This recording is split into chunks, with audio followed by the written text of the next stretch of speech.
That's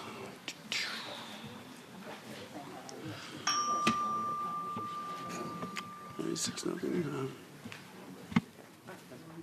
I believe we have a quorum. Let me see. First order of business, we have two bills with requests from the patrons to go by for the day. One of them is House Bill 772. The other bill is House Bill 471. Those bills will go by for the day without objection. Next up, we have a request from Delegate Torian to strike, let's see, House Bill 819, and that is a recorded vote. So moved. Right. No motion. Yep. Second. And have to cast your vote on the voting machine, please.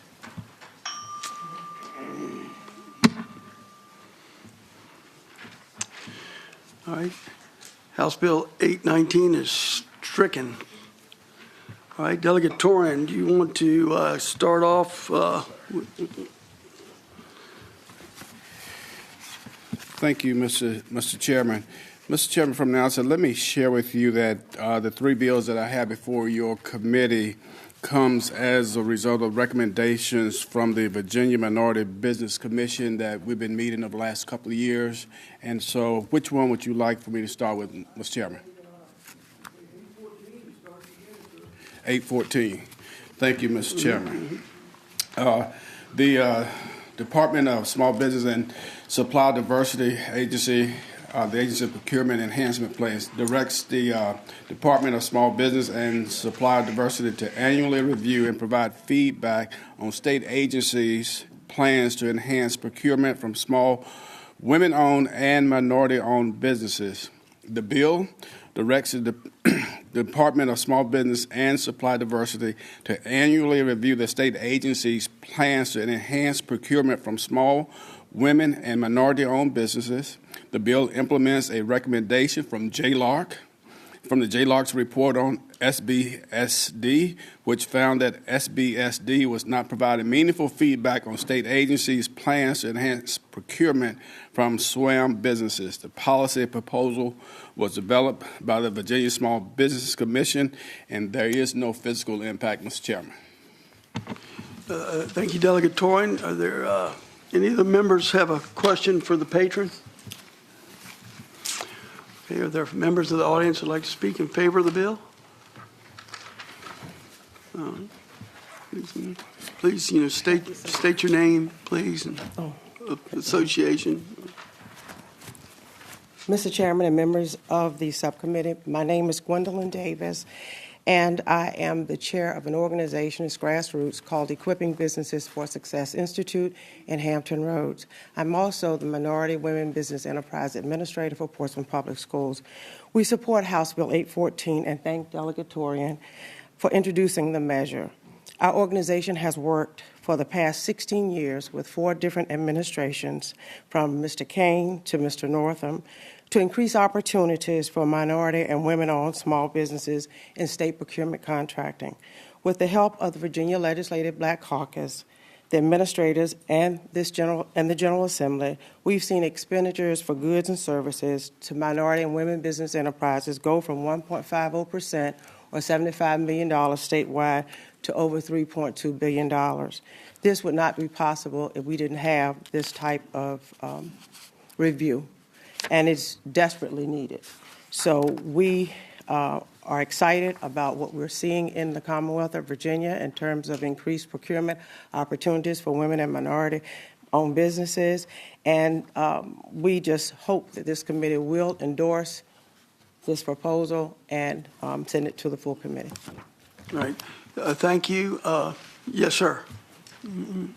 Just one minor comment. My name is Justin Brown with JLARC, and just to echo the delegate's point here, the real key here is there's already something in place to require agencies to do these plans and to put time and effort into them, and this really closes the loop on that to require this agency to actually do something with the plans that are put together. I think that's important, right? Yeah. Thanks, sir. Does any of the members have a question for the patron? All right. Delegate Torian, you have the last word. I'm fine, Mr. Chairman. Thank you. Mr. Chairman, Entertain a motion. Yes, sir. I move to report. A second? All right. We have a proper motion and a second. All those can indicate their vote on the electronic voting machine.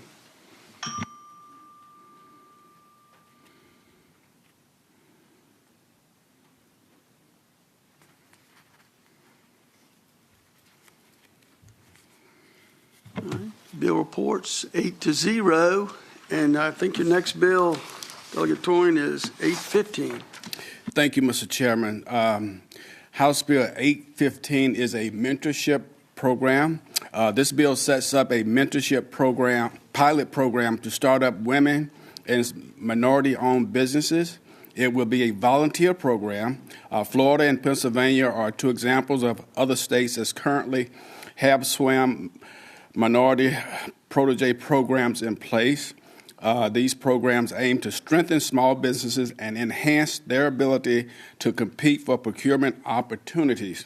This policy proposal was a key recommendation that came out of the Virginia Minority Business Commission, and, Mr. Chairman, it has no physical impact. Thank you, Delegate Torin. Does any of the members have a question for the patron? Any of the folks in the audience like to speak in support?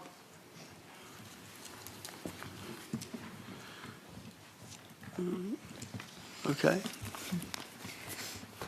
Your name, please?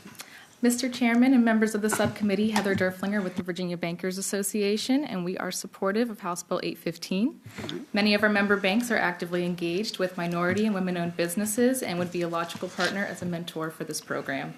We thank Delegate Torian for his leadership on this issue. Thank you. Thank you. Okay. Mr. Chairman and members of the committee, we support this bill. Thank you. Thank you. Does anybody like to speak in opposition? Right. Anything from the committee? Delegate Torian, you have the last word. I certainly hope that the committee will look favorably upon HB 815, Mr. Chairman. Mr. Chairman, We have a motion? move to report. All right. Members, we have a proper second and a proper motion and a second. Members will cast their vote on the electronic voting device.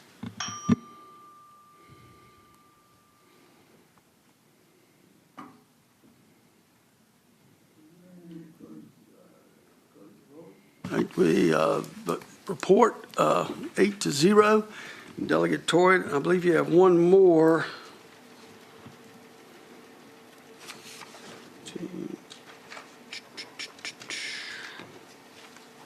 Well, I can't find it. Mr. Chairman, 820. 820, yes, sir. Thank you, Mr. Chairman. Thank you. Mr. Chairman, basically what this bill does is to just codify what has been done already. So let me just share some thoughts with you. House Bill 820, the disparity study. This bill directs SBSD to conduct a business disparity study every 5 years. The study will examine state spending with women and minority-owned businesses in the state contracting and will strive to identify the gaps between the women and minority-owned businesses that are available in Virginia's economy and those that are involved in state contracting. The study will occur every 5 years in order to look at Virginia's progress over time. Other states, such as Indiana and New York, already have these study requirements in code. Virginia has conducted these disparity studies in the past. This policy proposal was developed by the Virginia Minority Business Commission, and, Mr. Chairman, there's no physical impact in the upcoming biennium.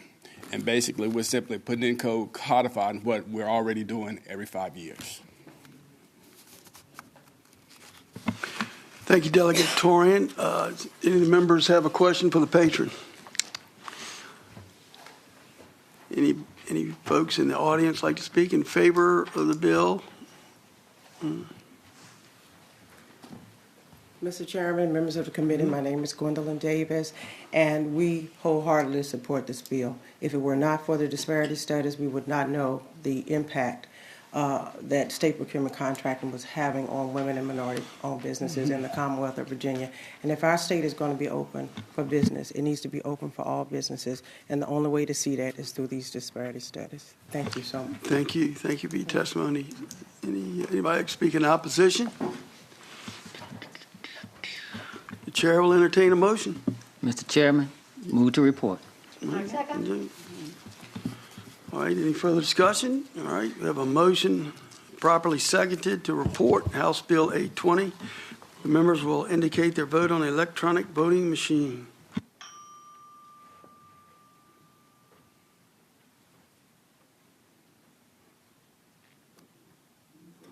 Close the roll.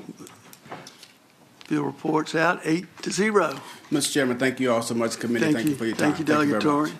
Delegate Davis. Yes, sir. Thank you, Mr. Chairman. The bill I have in front of you today is House Bill 381. House Bill 381 is it references a very important piece of legislation we have done recently, the data privacy bill. When we passed that bill, we unfortunately left a little bit of a loophole. You see, the bill basically said that if someone requests the deletion of their information, that entity had to delete it. However, many entities, they buy data from third parties. So if you were to request your information be deleted, they could delete it. The next quarter, they buy a whole bunch of information again. Your information happens to be part of that data, and now they have it again, and they've stuck it out there for sale. What this does, if you look on line 51, it just says a controller that's obtained the data about a consumer from a source other than the consumer shall be deemed in compliance with the request to delete such data pursuant to that section by opting the customer out of the processing of that data for targeted advertising, sale, or profiling. What this basically means, Mr. Chairman, is when someone calls to have their information deleted, they expect it shall be never used going forward again. That is not the case in status quo. This makes it the case, Mr. Chairman. Thank you, Delegate Davis. Any of the members have a question for the patron? All right. Does any folks in the audience like to speak in favor of the bill or against?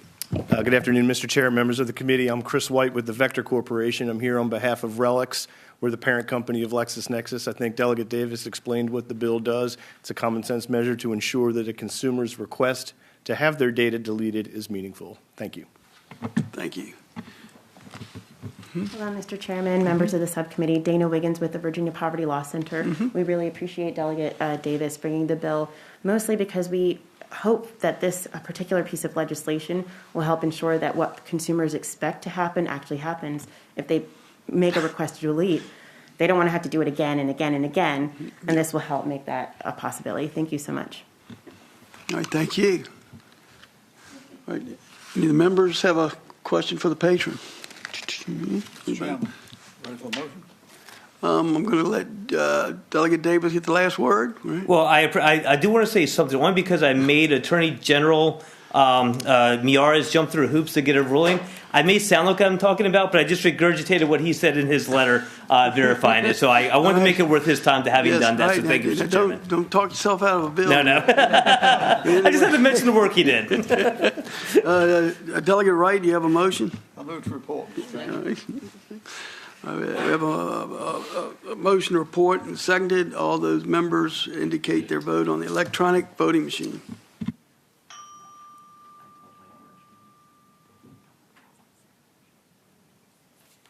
We can close the roll. The bill reports 8-0. Thank you, Mr. Chairman. Delegate Brewer. Hello, Mr. Chairman, members of the committee. Which bill would you like me to take first? Well, let's see. Let me see. Okay, we got a choice. I'll tell you what, let's go with 474. Yes, sir. I will be brief because I think brevity is an art form. Mr. Chair, members of the committee, House Bill 474 clarifies building and fire officials certified to perform fire inspections by the Board of Housing and Community Development are not required to also be certified through the Department of Professional and Occupational Regulation. This is not my certain content subject area, but I do believe I have a phone a friend behind me that can explain any more in-depth conversation on this topic. All right. Please come forward, sir. You can state your name. Mr. Chairman, good afternoon. My name is Ron Clements. I'm the building official for Chesterfield County, and I'm here representing the Virginia Building and Code Officials Association. Thank you. Welcome. When this statute first went in, it was really geared towards contractors that perform third-party sprinkler inspections. And Department of Professional Occupational Regulation decided that this applies to everybody that performs sprinkler inspections, including us, even though we're already certified by the Board of Housing through Title 36 authority that's granted to the Board of Housing. We reached out to the Department of Housing and Community Development for some assistance.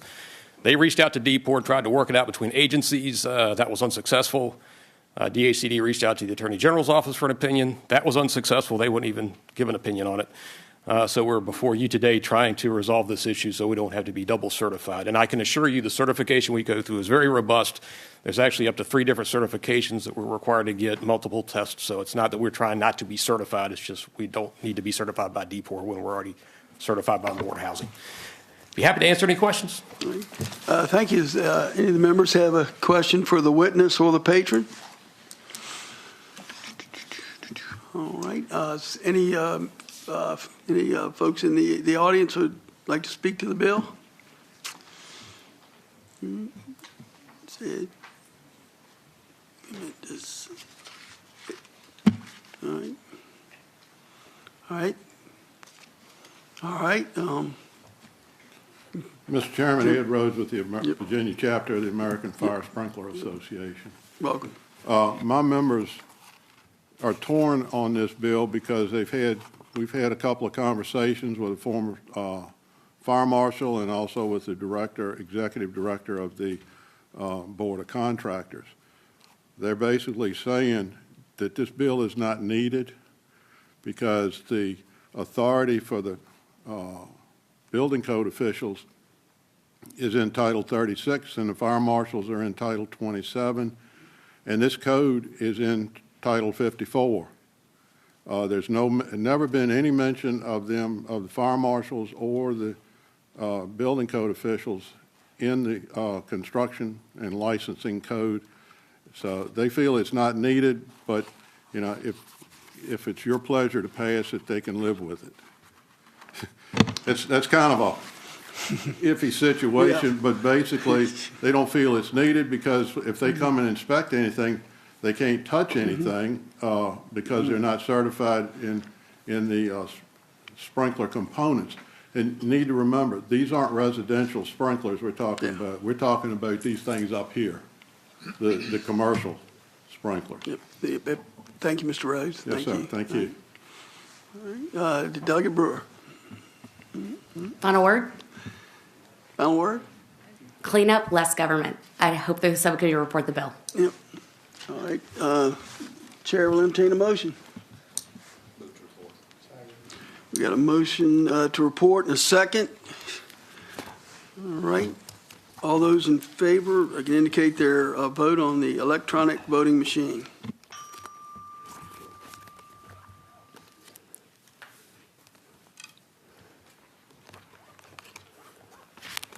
All right, close the roll. The bill reports 8-0. Delegate Brewer. Next up is, let's see, 1019. Thank you, Mr. Chair, members of the subcommittee. House Bill 1019 actually was brought to me in conversation with DGS. This will expand the existing authority to state departments, agencies, and institutions to convey easements in between property owned by the Commonwealth by allowing them to convey easements to telecommunication companies, telecommunication lines, including broadband. So this is just going to reduce a little bit of red tape in regards to the huge broadband deployment and changes we may be doing along the way in the next couple of years. And this will just allow them to ease into being able to do this without any overburdensome regulation. I believe someone here from DGS is here to speak to that as well. Thank you. And we have some testimony. Mr. Chair, members of the committee, we want to thank Delegate Brewer for carrying this bill for DGS. This expands what we already have related to utilities to include telecommunications. Thank you for your consideration. Great. Thank you. Is there any other testimony from the audience? Members have any questions for the patron?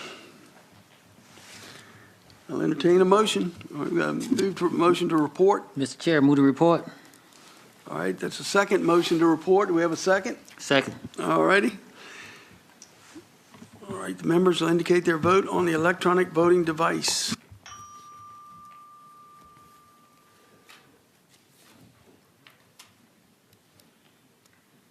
All right, you can close the roll. That bill reports out 7-1. Delegate Brewer. Thank you, Mr. Chair, members Very of the good. subcommittee. Thank you. All right, next up, Delegate Rome. Let's keep the good times rolling here, Mr. Amen Chairman. to that. All right, so for HB 610, I got two bills in front of you. This first one has an amendment. There is a typo in the amendment that I just want to also just note so that we can correct. Next to Romanet 1, where it says in unincorporated church, that should just be in incorporated church. The other unincorporated one is fine, but this one just needs to be changed. So with that, Mr. Chair, if you'd like to adopt the amendment, and then I'll present the bill. All right, all those in favor, say aye. Aye, the amendment's before us. All right. Thank you, Mr. Chairman. Thank you to the members of the subcommittee. HB 610 is a bill that would allow for families to gain interment rights at family cemeteries and burial and use of historic cemeteries by proving kinship of those previously buried in the cemetery. I bring this bill to you because in my district there are 3 historic African American and Native American cemeteries which have been sold to private buyers, and the descendants have lost their ability to access the cemeteries and put their family members to rest with their ancestors. This is a very common issue that comes up with heirs properties in particular. And so we've had some revamps of heirs property in the code in the last few years and everything. This is one of those other heirs property kind of cleanup issues that we really are trying to get at here. So the bill will address the ability for family members to prove kinship so that they may be able to gain these rights to place remains in a specific location for use as a final resting place or memorial. Many family cemeteries have changed owners over years and decades, sometimes without families' consent. The legislation broadens the types of documents able to be used to prove kinship to non-official documentation, such as in many cases those official documents have been lost over decades or no longer exist. The court would still, over decades or longer. The court would still need to assess the documents and deem them reliable. And we've got some advocates here from the Coalition to Save Historic Thoroughfare who will also be happy to speak today.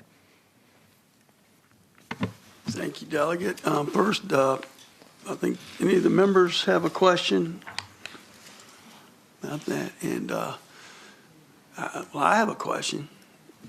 I live out in the country, all right, and a lot of farms out there, and a lot of them, are members of my family, as a matter of fact, but we have lots of very old cemeteries on there that are, still kept up.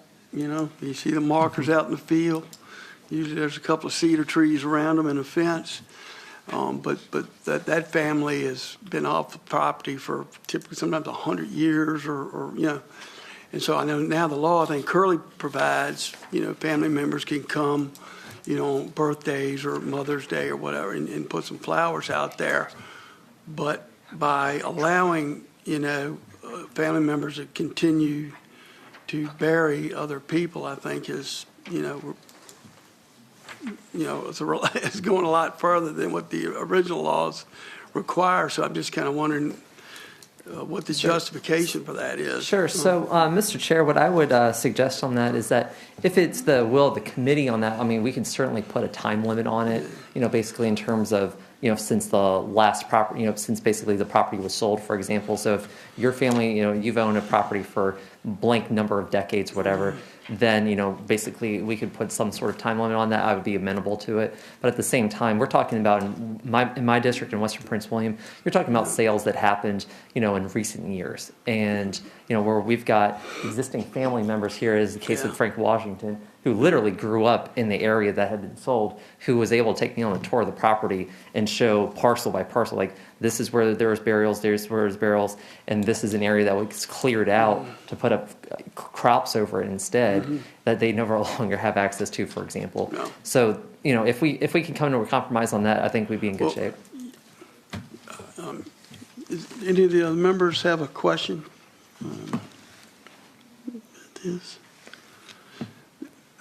Take some testimony from the audience. Yes, sir. Good afternoon. My name is Frank Washington, and I'm from the Coalition to Save Historic Thoroughfare. The need for establishing a process for interment rights through utilizing official and non-official documents is imperative to protecting the rights of family cemeteries that have been in use for decades. Preserving and maintaining these rights today and for future generations. In Thoroughfare, we, including our church, were recently threatened with being sued if we continue to bury in our family cemetery, which has been in use since the 1800s. This is still an active cemetery. Our access to this cemetery of my ancestors, which holds free slave, and Native Americans, was also suddenly blocked with a gate and a boulder without warning. Again, I stress that these are not abandoned cemeteries. These are cemeteries that are still in use and have been in use for decades. Thank you. Can I ask you a question, sir? I mean, when you say in use, what do you mean by that? We're still burying family members in the cemetery itself. The last burial, I believe, was 4 years ago. Thank you. Yes, sir.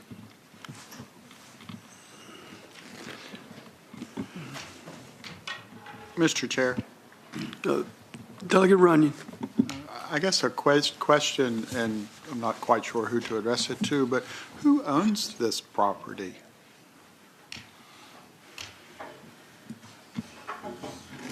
That's an extending issue because that's part of the problem.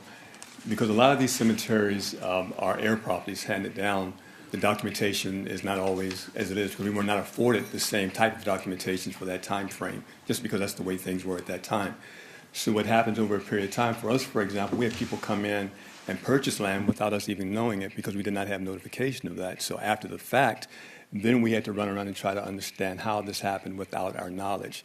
For example, the cemetery that I told you that was blocked to our access. I had just been there a few days ago preparing for my aunt to be buried. Everything was fine. We had no inkling that there was an issue whatsoever. I come in the following day, and suddenly there's a gate, there's a boulder, and I receive a phone call from an attorney stating that we could no longer bury people in this cemetery, and it was no longer ours. No explanation as how we lost the cemetery, how someone else is claiming ownership of the cemetery, and those are the questions we're trying to get answered as of now. Mr. Chair, follow up. So this is properties that someone, the church or whoever was running the cemetery didn't have a tax ticket on it or any type of documentation that this property was ever owned? All of this land that we're speaking of was actually owned by my family. We have owned it since the late 1800s. Pieces of it because they were brothers and sisters. They are handed down parcels, and so as one dies off, of course, they're handed down to brothers or sisters or children of that nature. This particular cemetery, as I said, the land adjacent to it, we had no idea that it had ever been sold to anyone whatsoever, and we had no idea that the cemetery, which we've been using, was even attached to that particular land. Again, because of the lack of records for this type of situation, it's hard to go back and find out exactly how it was sold, who gave the permission to sell it, who the county is actually contacting before they make these sales. So again, it's what we're trying to understand and sort through now. But the family has owned the property in this entire area for decades.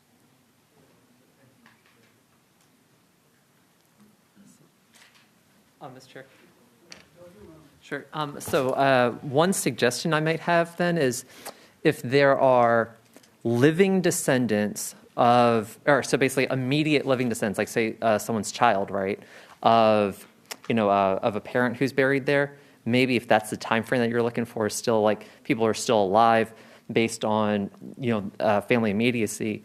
But if you're looking to have a cutoff at some point of a generation of one or two generations removed, more or less, after a blank number of years, that would certainly be something that we would work with that would resolve the problem we have while at the same time protecting your property as well.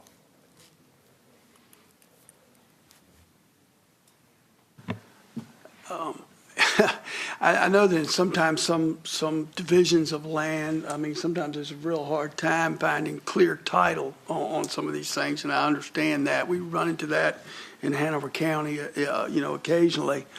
But the problem with, I think, this bill, though, is that it's going to cover every landowner, and so what we kind of have here is, I would call it like a taking, where, what we're trying to do, where you could come in and use somebody's property to bury somebody that's titled, it belongs to somebody else. You see what I'm saying? And it's, Mr.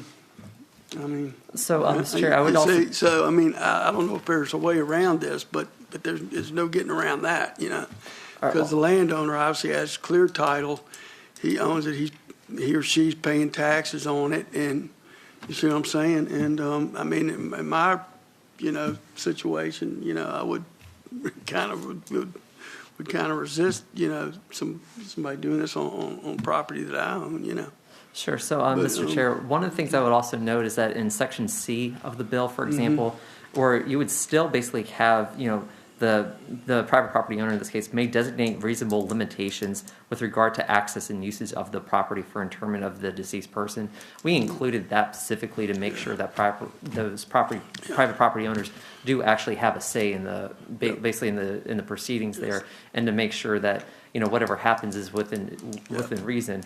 And at the same time, I think that for a place where no one's been using the cemetery, no one's been coming to visit or anything like that for a long time. Again, current law already allows for access, right?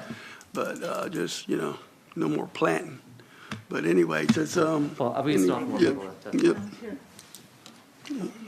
Yes, sir. My name is Curtis Hansen. I am a part of the Coalition to Save Historic Thoroughfare. I'm also the spokesperson for American Indian Movement of the East Coast. The thing that brings me here today is to get this bill passed so that these atrocities that happened in Thoroughfare do not ever happen again. The dignity that these folks in Thoroughfare endured from developers putting dignity behind dollars. And that has to stop. And this bill is the start to get that passed and going forward. I live in the country also with a small cemetery. And if you think about it, you're saying there's people in there 100 years old. Well, unless their family members are there, they usually don't want to be buried there. They want to be buried in their church or wherever they worshiped. But the families that have been on that property for their entire lives, that want to bury their family on the ground that has supported them. And the thing of it is, it's dignity to do the right thing and pass this bill. They're humans, and humans deserve respect. Thank you. Mr. Chairman, I have a question for the gentleman. Sir? Yes, sir. I have a question for you. So, currently, let's say a family owned property for 200 years. We have property in our family that we've owned for 200 years. And let's say due to some unfortunate circumstance, we lost that property and a grandparent was still living. And that grandparent passed away and wanted to be buried in that cemetery. So I'm assuming under the current law, if the property owner decided that that grandparent couldn't be buried in that cemetery, then they wouldn't be allowed to. Is that correct? That is correct. Thank you. And what's happened is it's the developers that come in that value that ground more than the hallowed ground that it is. In Thoroughfare, they mowed the whole damn cemetery down. 100 graves that were documented. And the trees. The Indian way of thinking about the trees is, if Grandpa's planted underneath that tree is part of your family because that tree gained the nourishments from Grandpa's grave being there. All right, thanks, sir. All right. Anybody else? Okay. Thank you, sir. Thank you, Mr. Chairman. My name is Harvey Jones, and I'm here in support of the bill. My connection to Thoroughfare is that my father and grandfather lived there. My father was born there in the 1900s. And obviously you know somewhat about what has taken place in Thoroughfare. Virginia and its history is very unique. There's family cemeteries all over the state of Virginia in backyards. As you said, your family has one. And the problem is that there's not any uniformity in applying the laws to protect family and family heritage. In the case of Thoroughfare, it's not an imaginary community. You have families that still live there. The church is still there, and it has a very, very unique history that's important to the state. And we're supporting this legislation because it will correct and it will make sure that this problem does not exist, not just in Thoroughfare, but throughout the state of Virginia, and it will protect the heritage of all families. All right, thank you, sir. Thank you. Thank you. Yes, sir. Mr. Chairman, members of the committee, Jeff Caruso with the Virginia Catholic Conference. I would like to thank the patron for working with us when what we wanted to discuss regarding the bill.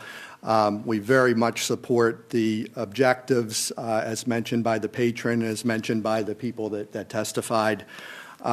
We did raise one issue, which was that from the vantage point of church cemeteries, which are often very small, sometimes we may not be able, just space-wise, to be able to accommodate family members and descendants to be interred.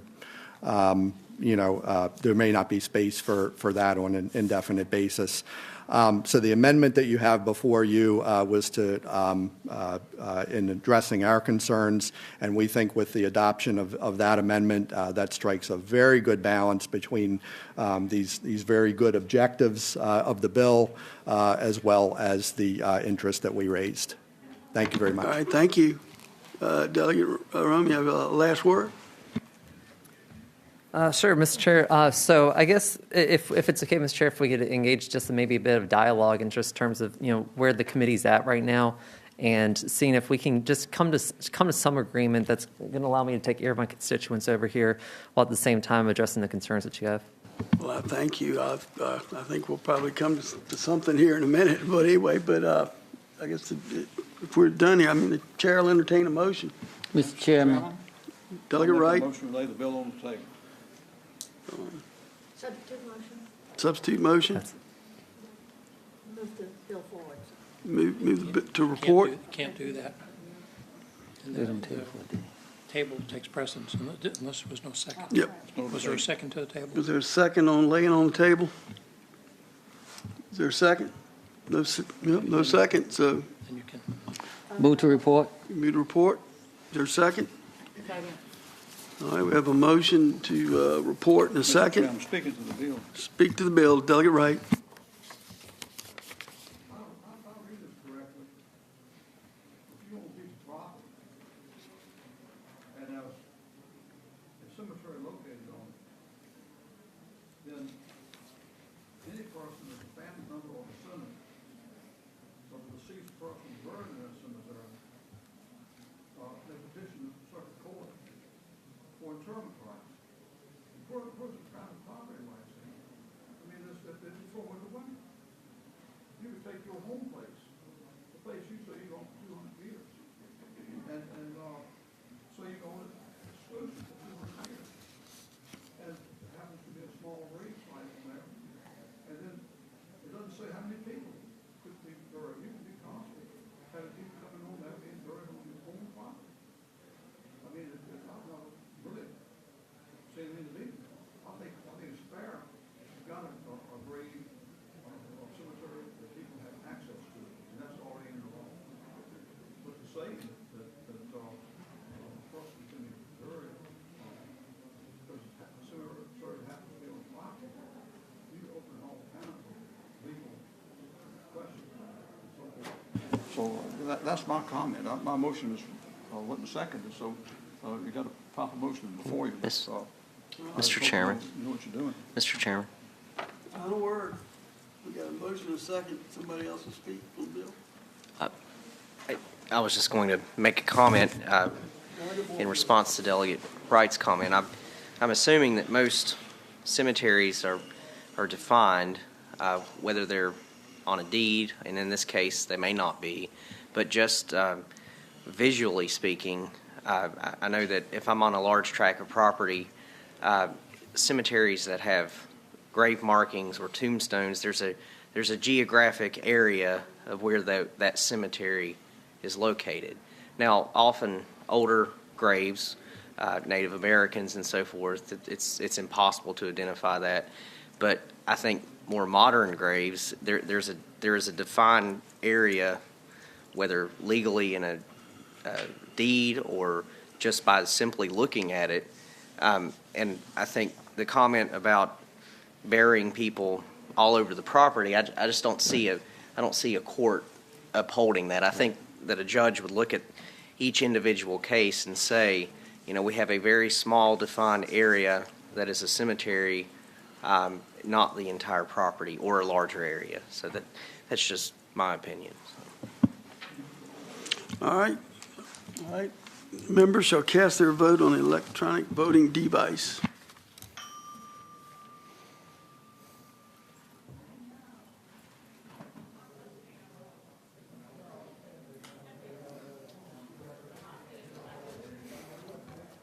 Close the roll. The bill fails to report on a vote of 4-4. All right, thank you, Mr. Chair. I have HB 615. 615. Let me see.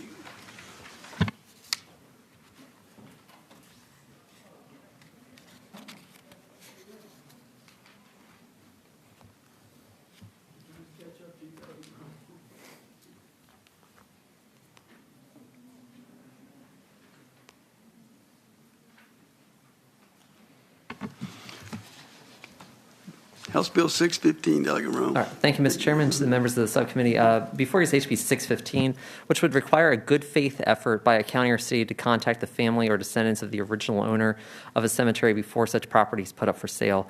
Localities will be required to document their attempts to contact the original owners, which includes methods by phone calls, mail, and in-person visits to last known addresses of record. This provides flexible options and will help the locality by having a written record of when they have contacted the family members and be able to prove this information when confronted by family members or the public. This bill is the product of a constituent service request from my district, and you'll have some of the same folks who were just testifying on the last bill who will speak to this one as well. Families deserve notification about the potential transfer of ownership of the cemeteries their relatives or ancestors are buried in. And with that, Mr. Chair, I have to take any questions. Thank you, Delegate Rome. Any of the members have a question for the patron? Any members in the audience care to speak in favor or against? Thank you, sir. Good afternoon again. My name is Frank Washington. An extending issue is the need for expanding requirements for notice to descendants in advance of public sales. 3 of my family cemeteries suffered threats and one completely bulldozed in part due to the fact that the descendants were not afforded proper notification. I watched as people danced and partied around my bulldozed family cemetery and then watched them hold a 4th of July fireworks celebration directly over the bodies lying beneath their feet. This bill before you will aid families and helping our families and communities preserve cemetery rights through an informed, required process. A governmental duty of care should exist within the laws and codes that are meant to protect our cemeteries and the rights of people. However, many times this duty and responsibility are breached because cemetery laws contain loopholes. This leads to a common occurrence in attacks on cemeteries in many forms, due to the fact that historically these laws did not always take into account that people of color were not afforded proper documentation of cemeteries and of burials. This places these very people at a disadvantage when it comes to the current requirements regarding notification and sales. Establishing and expanding this bill will help ease and hopefully begin to eradicate the emotional injury and suffering that many families endure because there are not solid guidelines in the current codes and laws, a pain I and my family have experienced firsthand. Our cemeteries are vital links between the living, dead, and our collective history. All right. Thank you, Mr. Washington. Anybody have any questions for the witness? Anybody else like to speak in favor of the bill? Yes, sir. Thank you, Mr. Chairman. My name is Harvey Jones. I support the bill because it provides uniformity and it strengthens the code. I think what we have here is a situation where there's not just loopholes, but gray areas right now in the code, which allow for the lack of proper interpretation of what the intent of the code is. And this bill will, I think, correct that measure and protect, again, the cemeteries. So I thank you. Thank you, Mr. Jones. Yes, ma'am.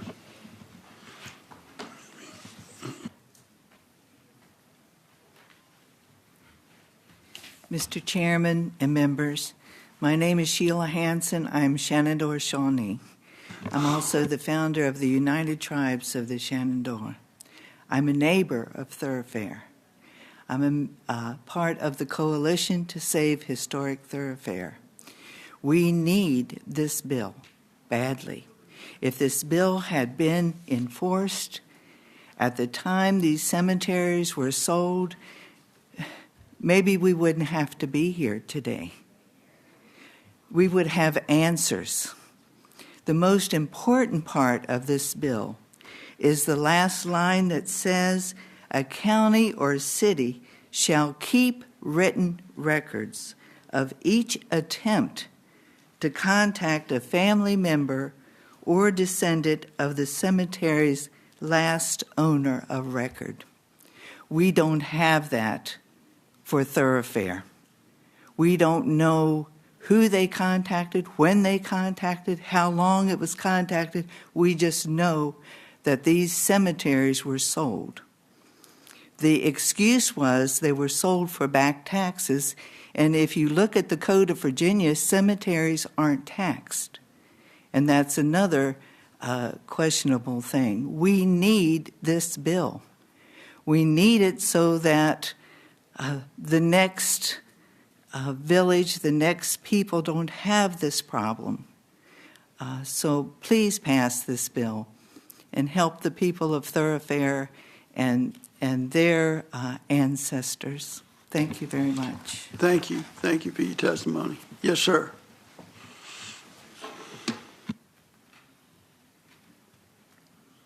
My name is Curtis Hansen. It's kind of embarrassing sometimes when people of wealth see a community of color as invisible and Indian people as invisible. I'm ashamed of the last vote, but this bill has got to pass. You've got to stop it, my friend. You have to stop this. As the developers come, they go on, and the dollar means more. And they might come to your farm. And then your relatives just get pushed under. It's got to stop. Thank you, sir.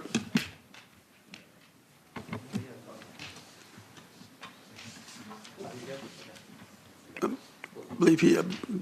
believe we already heard his testimony. Delegate Rome, do you have any last words? No, Mr. Chair, I'm open for any debate or discussion, amendments, or whatever you have in mind. Mr. Chair, Delegate Runyon. Question of the patron. And I apologize for not knowing about Thoroughfare. I did a real quick Google search there a minute ago and read real quickly about that.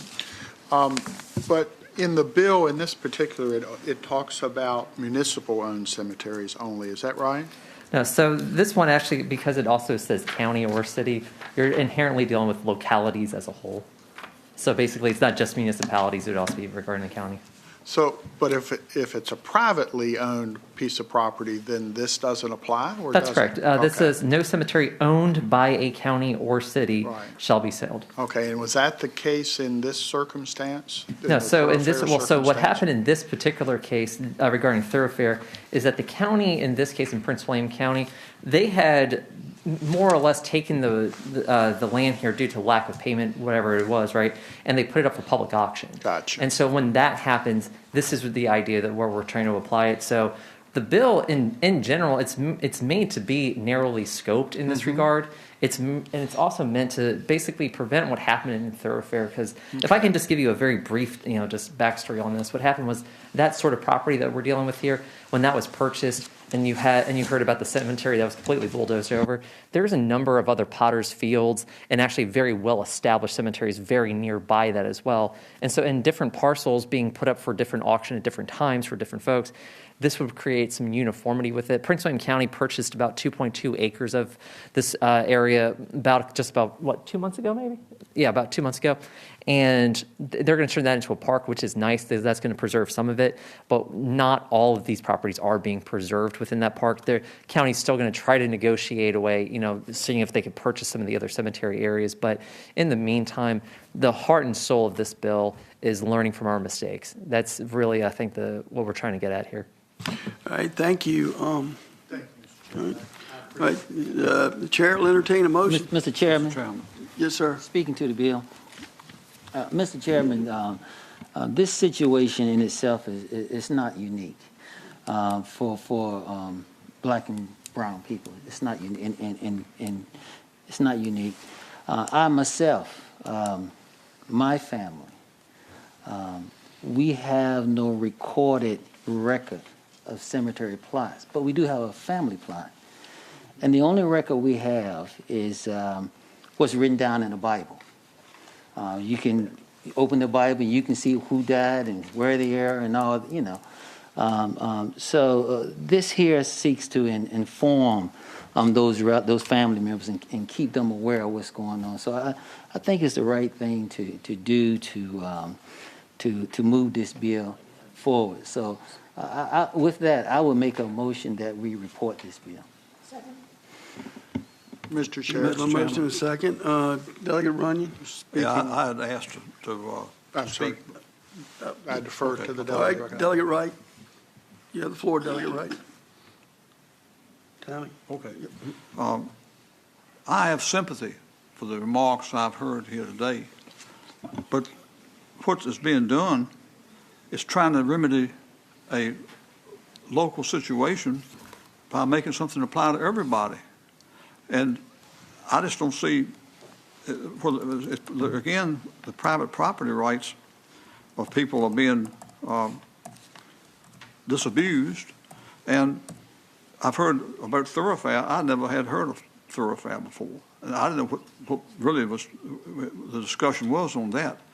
But I know, for instance, if you try to buy a piece of property, a lot of times you can't even find who all the people who have an interest in that property are. And you're putting the burden on the localities, and it says you must use 2 different contact methods.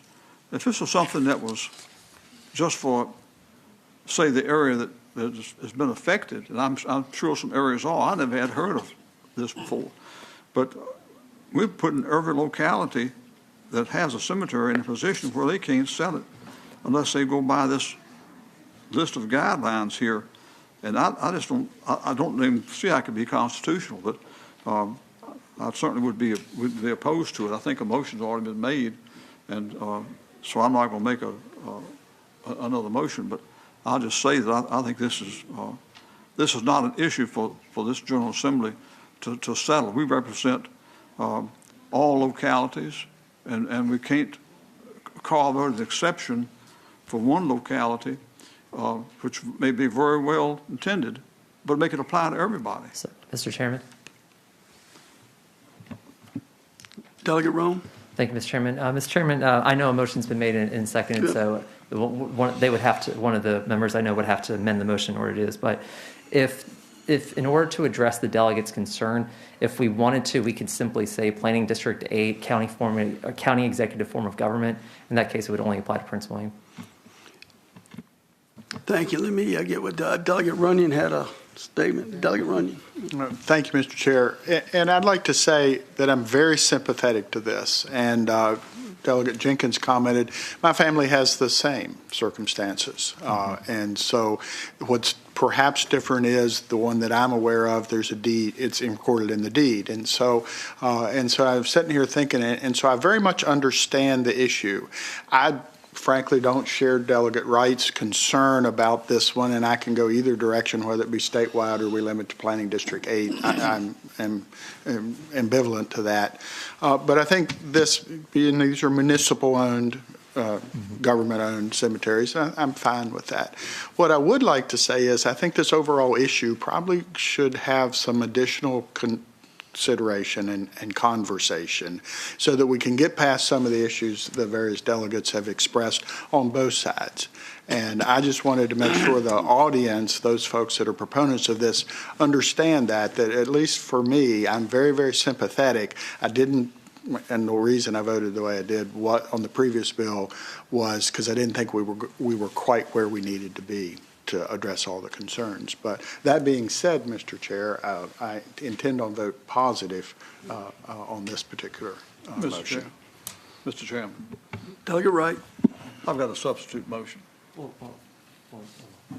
I move this be referred to the Courts Committee where it could be more properly examined as far as the legality of what we're considering doing.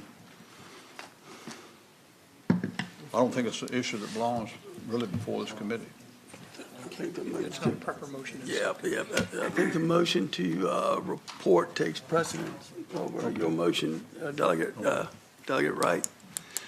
And so at this point, we've got a proper motion before us, duly seconded, and members shall cast their vote on the electronic voting machine.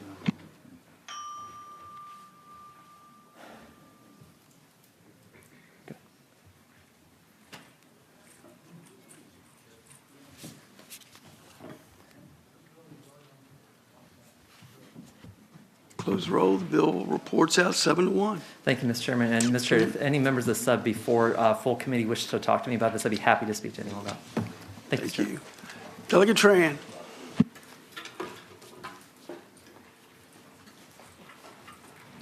Good afternoon, Mr. Chair and members of the committee. I have two bills before you. Do you have a preference for which to proceed with or no?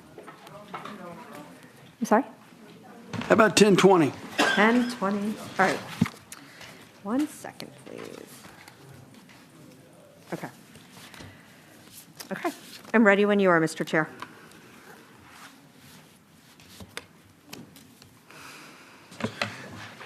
You have the floor. Thank you. We have all seen and experienced how technology has allowed for successful telework, both across our state agencies as well as the private sector. As we recover from the pandemic, we hear more and more about employers that are rethinking their timeline for returning to in-person work and instead considering virtual-only or hybrid models. This includes small businesses as well as major international companies.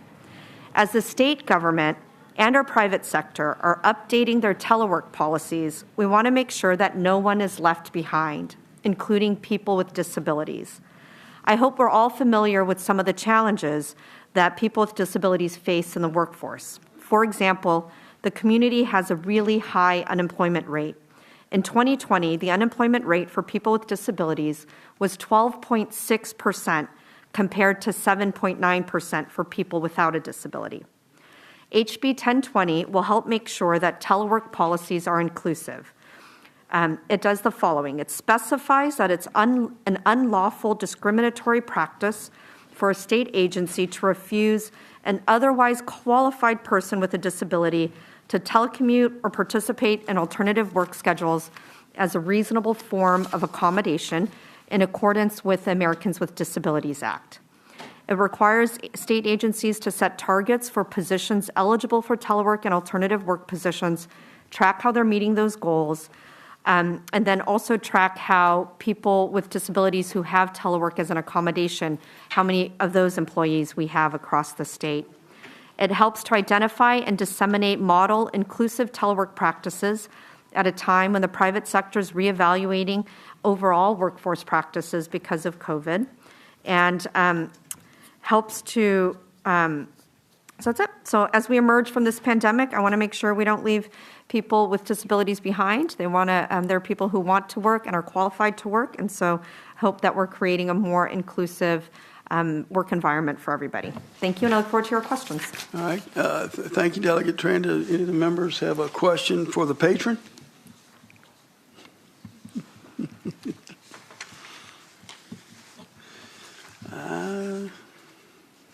I don't hear any. So anyway, any final words, Delegate Tran? I think we were having somebody We have who might be some- testifying virtually. Do we have somebody in the queue? Yes, we do. Ms. Nichols, we look forward to hearing from you. Thank you. I want to tell you just a little bit so you understand the background of this bill. If you work for a state agency, you can be denied basically handicap parking. I have had such things as they used handicap parking to put all the snow piles in for everybody to get out. I have had issues where it's shoved right next to it, so if you try to get out of the car and you're handicapped, you're not able to drop a ramp, or you walk with a cane or some other such issue, you're going to be put right out in black ice. We've also had an issue where it was told to me that handicap bathrooms were put there because they were required to, but they're not for us. So what would happen is if somebody who is able-bodied, and this has happened a number of times, has actually used those bathrooms because they like the bigger stalls, you have to go all the way to the other end of the building to use the bathroom. And this is pretty hard on handicapped people. So just these issues alone, just small daily things like that, the ability to work from home is a godsend. And let me tell you something, how much of a difference that it makes. You're talking, in my case, I am actually at work more, less sick, 90% of the time. My amount of time actually taking sick leave has dropped by 90% from being able to work from home during the pandemic. That's what you get out of a worker. So I hope that you can see just one instance of how well this bill would actually impact. Thank you. Thank you. Thank you, Ms. Nichols. Delegate Tran. I appreciate Ms. Nichols for joining us. And I think looking at the queue, I just want to note that the Virginia Association for People Supporting Employment First focuses on helping individuals with disabilities be able to compete in our workforce. Was unable to join this afternoon, and they support the bill, though. All right. Any questions from the committee? Any questions from the committee? All right. Chair will entertain a motion. Move to report. Motion Chairman. to report. Mr. Chairman. Yep. I've Delegate got a Moorfield. question. This maybe for staff, maybe somebody knows the answer to this, but what is the correct state agency that would deal with human resource related issues in the Commonwealth? DHRN? Mr. Chairman, as far as if I'm getting to what you're asking, it would be DHRM. Okay. Mr. Chairman, follow-up question. Delegate Moorfield. Have you been in communication with DHRM? We have received some technical input from DHRM, and as you know, they are not taking positions on the bill. They did clarify to us the work that DHRM is doing around state agency telework policies and shared some data in terms of the number of people who've been teleworking pre and post-COVID. I do believe that our state policies are aligned with the Americans with Disabilities Act, but the way the code is written, for example, there's a piece, for example, we just want to make sure that we're clear that telework and alternative work schedules, if it's agreed to as a reasonable accommodation, is entitled under the Americans with Disabilities Act. So we're fine-tuning the law, but they haven't come out and said that we're, moving in an entirely wrong direction for the state. Mr. Chairman? Yes, sir. I'd like to make a comment just from a brief conversation with some of my colleagues on the committee. I think there's a general consensus from the majority that we're a little uncomfortable moving this bill forward. I think we would like to learn a little more about it and maybe get some more feedback from the appropriate agency. And so if there's, instead of just making a motion and acting on the bill today, if you would like maybe to give us a few days, if that's the will of the committee, for us to get a little more information before we act on that. Delegate Moorfield, we had a motion here, but it was not seconded. So, I mean, what is their posture right now? George. Well, we have a motion with a second, so it's still in front of the... Okay, so we have a motion and to report and a second, so. Oh, did we get a second? No, We without a did not, second, so we're it's doing still that in a before- second, so, Bill fails. Well, unless you want to pass it by. That's, Yep. that's what Moorfield suggested. I have can I make a substitute motion to pass the bill by for the day? all right, got a, yep, pass it by, seconded. All those in favor say, no, not say, but indicate their vote on the, Voice. oh, excuse me, voice votes. All those in favor say aye. Aye. All opposed? All right, the bill's passed by for the day. Mr. Chairman. Just 1 second, Delegate Moorfield, Delegate Tran, will you, Delegate Carr has to fly out of here real quick. Will you let her present her bill real quick, and then we'll get back to you? Sure. Thank you. Mr. Delegate Chairman, one Moorfield. comment. If Delegate Tran, if you could please reach out to DHRM and have them at the next meeting? Yeah. Okay, thank you. Okay, great. All right, Thank you. just all right, Delegate Carr. I have before you House Bill 644, and there is an amendment in the nature of a substitute.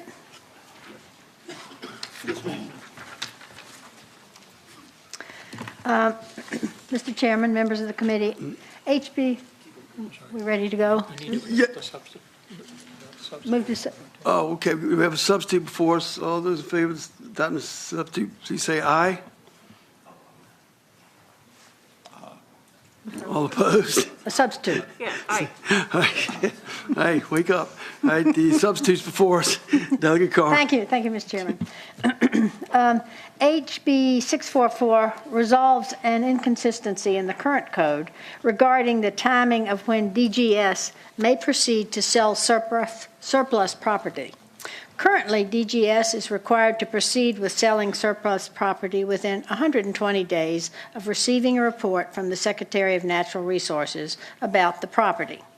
However, another section of the code requires DGS to give localities at least 180 days to decide if they wish to purchase the property before DGS can proceed with selling the property. These two time periods are in conflict, and the bill resolves the conflict by requiring DGS to proceed with selling surplus property after giving localities 180 days to consider purchasing the property. The bill also allows DGS to work with the owners of the land that is adjacent to surplus property to adjust boundary lines and grant easements to facilitate the sale. These actions are subject to written approval of the governor. Finally, the bill streamlines the advertising process by requiring the advertisement of the property in one newspaper that is circulated in the locality in which the surplus property is, as well as posting the property on the DGS website. Representative Sandra Gill is here from DGS, and she's here to speak to the bill. All right, thank you, Delegate Carr. Good afternoon, Mr. Chair, members of the committee, Sandra Gill, DGS. We want to thank Delegate Carr for carrying our bill for us that helps the process with surplus property. As Delegate Carr, she did a great job outlining the changes that the bill accomplishes, but I'm here to answer any questions if you have them. All right, thank you. Any questions for the witness? Mr. Chairman, Delegate I apologize. I couldn't hear you who you said you were with. Sandra Gill, Department of General Services. Okay, thank you. I work for Joe D'Amico. Any other questions? Any other questions for the witness? All right, Delegate Carr.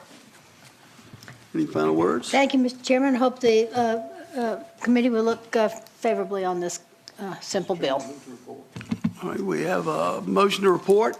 Second. Delegate Jenkins, let's see, is a second. We've already got the substitutes been adopted, so the bill as amended. All those in favor of reporting bill indicate their vote on the electronic voting machine.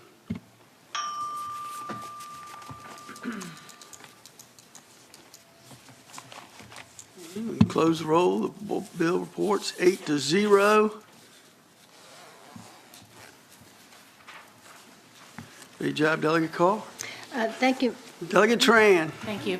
And I just want to thank you, Mr. Chairman, and thank Delegate Tran for her indulgence. Mr. Chair, I am back. with House Bill 1049. House Bill 1. Proceed, Delegate Tran. Okay, thank you so much. House Bill 1049 deals with language access across our state government. Every Virginian, regardless of their proficiency in English, deserves to have the information and the resources that Virginia provides if they're eligible for those resources. But general information, most definitely having that access. I think the COVID pandemic has shown that we're just not at that point where everybody has equal access. We do not have a common policy or framework to improve language access across the state government. So therefore, access to Virginians with limited English proficiency is very uneven. Some state agencies use Google Translate to translate their materials. These errors were especially on display when one of the departments, Virginia Department of Health, used Google Translate to translate vaccine information into Spanish, and the translation for the vaccine is not required became the vaccine is not necessary. So just some small mistranslated words, but has a big impact in the meaning. I'm sure you've heard of the cases at the Virginia Employment Commission where there were Virginians who were calling in about their unemployment insurance claim. But if you didn't speak English or Spanish, at the beginning of the pandemic, the call center line hung up on you when you pressed the number for other language. These are just a few mistakes, but they illustrate how language access can create a life or death situation or increase financial stress for Virginians with limited English proficiency. The 2019 census data shows that in Virginia, the majority of limited English proficient Virginians are Spanish speakers, but a significant portion speak Asian languages, are Asian American or Pacific Islander. So recognizing the need to understand and address this issue, the General Assembly included budget amendments both in the 21 regular session and the ARPA session to look at language access across our state agencies and make some recommendations. And House Bill 1049 reflects some of those recommendations. It requires each agency to designate a language access coordinator. That person will be responsible for developing and implementing their agency's language access policies. And it requires the Secretary of Administration to establish procurement criteria for language translation and interpretation so that it's even across the agencies. And also there's some state employees, just by virtue of the skills that they have, they're actually asked to translate and interpret as part of their jobs. So trying to figure out, is that fair and what we should do around compensation for them. And then it creates a language access work group that would be charged with establishing model language policies for state agencies. In 2004, JLARC completed a study called Acclimation of Virginia's Foreign-Born Population, and it included recommendations on advancing language access. In the 17 years since then, there's been no action on those recommendations. So we're really grateful for this updated study. We hope that this will be the year we're able to take some steps to address this critical issue for so many Virginians. Thank you. Thank you, Delegate Tran. Does any of the members have a question for the patron?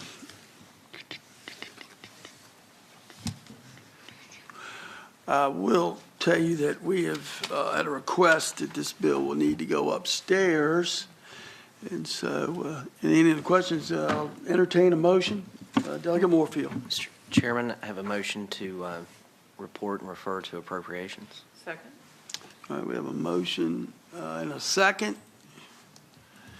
All right, all those in favor of report and refer indicate their vote on the electronic voting machine.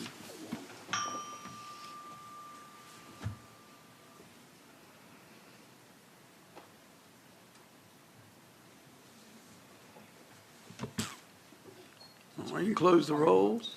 And the bill report and refer by a vote of 5-2. Thank you, Delegate Tran. Thank you so much, Mr. Chair. And there might be some folks online who wanted to say that they support. I'm sorry, jeez. I think I'll take my win, but we do have a fact sheet. You can tell there are like a lot of organizations across Virginia that support this work. So thank you very much. I apologize to the person in the queue, but the good news is the bill passed. And so thank you, Delegate Tran. Thank the committee. We're adjourned. All right. Come here and hang around with me longer, Tommy.